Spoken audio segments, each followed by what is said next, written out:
The world's most famous detective has had his exploits told and retold, remade and rebooted. No, not the one that dresses like a bat. We mean that Victorian Dick from London town.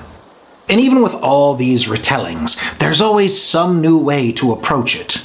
In this case, what if Sherlock Holmes wore a flea collar, chasing his feline nemesis across London whilst busting many of his anthropomorphic collaborators in the process? Well, that's the ride you'll be taking with Purrrrlock Holmes, Furriarty's Trail. And if you think that chasing down and capturing a wicked kitty cat is easy, just ask anyone who's ever tried. They have this built-in desire to stay away from anyone intent on limiting their freedom in any way. Aye, that's a tough job, one that requires many bandages afterward. But we're not gonna let that scare us off. We're diving headfirst into the world of that fuzzy flatfoot, Purrrrlock Holmes. The setup is fairly simple. Furriarty's Trail is made of paw print tokens, so set those up according to the chart on page 3. In a 2-player game it goes 3 face down, 2 face up, Furriarty with his number facing up, and then 6 more face down paw print tokens. As always, we tend to randomly decide on a first player, but the rules say the player with the most cats. Go with the option that's more you. And that player places the other Furriarty token next to them. It doesn't do anything other than mark Furriarty's turn, so do your best to ignore it for now. Each and every player receives a card stand and a player board. Set them down, then shuffle up the clue cards and deal 1 to each player. Face down, mind ya, no peeking. Place these cards into the card stands, facing away from you. This card is your investigation. Everyone will be able to see the front but you. Wouldn't want to make it too easy now, would we? Time to seed those investigations. Starting with the first player, each player will draw 2 cards and perform an investigation action. And it goes a little something like this. Lay down one of the cards for the other players to see, and they must truthfully tell you whether that card is a lead or a dead end. A lead means that the suspect matches the one on your secret card, or the time matches your secret card. It could also mean that the time is 1 hour above or below the one on your secret card. If any of these are true, then the card is a lead. The other players must tell you this, but they don't have to tell you which part is true. That's for you to deduce, Sherlock. Place it to the left of your player board and continue. Now, if the card is way off, then it's a dead end. But fear not, these cards will help you as well. Place it to the right of the player board, next to the red herrings, and get back to the game. Now, once everyone has done this, finish setting up by dealing 4 clue cards to player 1, then 2 to each other player, and you're good to go. Everyone will take turns in a clockwise fashion until they get back round to Furriarty, but we'll get to that in a moment. First, let's look at what you'll be doing on your turn. First, the action phase. It's fairly simple. First, you must investigate, and we've covered how to do that already. Lay down 2 cards, one at a time, and determine whether they are leads or dead ends. After you've filed them accordingly, you may make 1 guess. This one is completely optional, but incredibly necessary as the game goes on. If you think you've got the card or part of the card figured out, say so. Announce that you're making a guess, then announce what you'll be guessing. Your options are suspect, hour, or both. After you've called out your guess, the other players must accurately say how you fared. If by chance you guess wrong, not much happens except that you won't be drawn 2 cards at the end of your turn. This is annoying. Try your best to avoid this. If, however, you nail it, here's what happens. For suspect or hour alone, take the furthest left paw print. Keep it face up or down for now, however you found it. If you manage to get both suspect and hour correct, take the furthest 2 on the left instead. Now, take that completed investigation card and mount it like the trophy it is above your player board. Then drop those tokens on it. Discard all of your leads and dead ends. They are no longer useful. Now, draw a new card and place it. Then seed that investigation immediately. Set aside your hand and draw 2 cards. Lay them down in the usual way and let your peers tell you how you did. Then pick up your cards and continue your turn, but with a new chip on your shoulder. Go with it, you've earned it. Okay, once you're all wrapped up, all that's left to do is clean up. For this part, all you must do is pass 2 clue cards from your hand to the next player. Easy peasy. Now, say you've got nothing left in your hand to pass. Well, then the next player will have to settle for 2 cards from the top of the clue deck. Same thing, and no one gets shortchanged. Next, draw 2 replacement cards. Unless, of course, you manage to guess incorrectly this turn. In which case, you get nothing.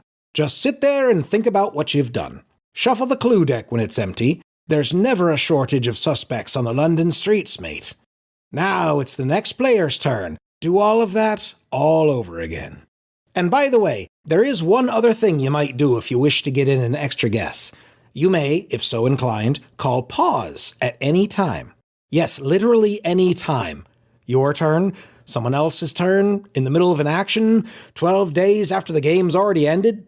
Wait, scratch that last one. But yes, any time. Here's what you do. Flip your game board to show that this is indeed happening. Make one guess action in the usual way, and follow up with the usual reactions. Then resume whatever you were doing before, but leave the board flipped. It'll matter at the end of the game. After everyone's had their turn, the round is over. Now Furriarty gets his turn. The token reminds you that he's in the queue, and when you get back round the table, he moves up the trail, like so. Move his token 1 space to the right, sliding a paw print token to his left. When he reaches the end, it's time to sweat bullets, because the game is nearly over. If he must move to the right but cannot, the game will end immediately, so get cracking. But when that happens, it's game, so let's take a look at possible outcomes. If a player has managed to catch him, meaning they acquired the token with a correct guess, then the game ends in success. However, there's an ultimate winner, so add up each player's victory point value. That would be the numbers printed on the paw print tokens, and Furriarty himself. Also, if you did call pause, deduct 1 point. Hope it was worth it. In case of a tie, the winner is the player with the least number of investigations. That's efficient work. You get the Furriarty token with the Scotland Pound Chief Inspector on it. Haha, well done. Now, if the game ends with Furriarty escaping, all players have failed, but not so fast. Someone has to take the rap for this. Tally up each player's victory points as before, but this time, the lowest number gets the other Furriarty token. This one says Litterbox Inspector. Looks like you got some scooping to do down in the bilges. In case of a tie, it'll be the one with the most investigations. Shoddy work, you inept deckhand. Now you're ready to take on the world of Purrrrlock Holmes by IDW Games. Best of luck, mates. It's easy to look at a game with a cover like this one with its zany title and assume that you may not be in its intended age range. But upon opening the box, you quickly deduce that inside is a very smart and challenging game that will give players of any age a run for their money. Whilst playing this game, we found ourselves reminded of some of the classics. Clue, of course. But also Mastermind, as you rack your brain to try to determine the identity of the face on the other side of the card before you, based on the string of right and wrong guesses you've previously made.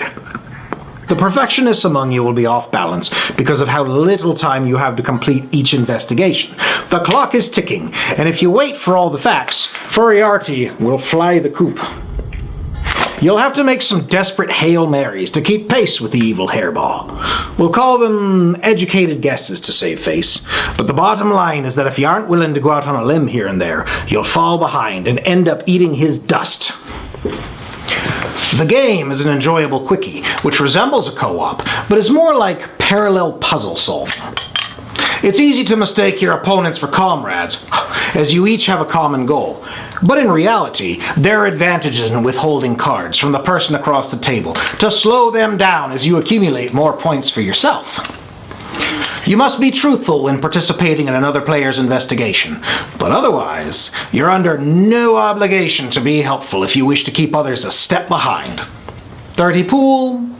Perfectly acceptable. No one wants to inspect those filthy cat boxes. The rules are simple and straightforward, but there's just enough to encourage us to have a cheat sheet nearby to keep things flowing.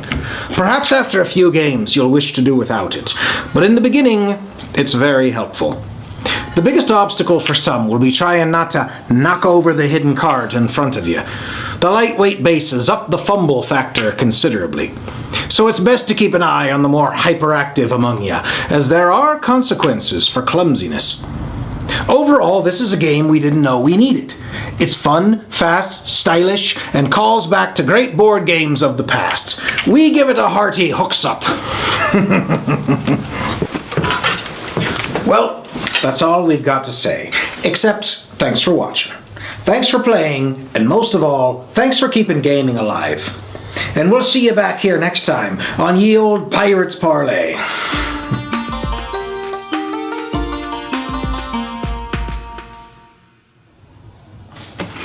If you've not subscribed to this here channel, well then you're not really living, are you, mate? Give that button a click, and then check the description down below, and find us on Facebook, Twitter, and Instagram. Join the crew, mate. Gain yourself some pirate cred.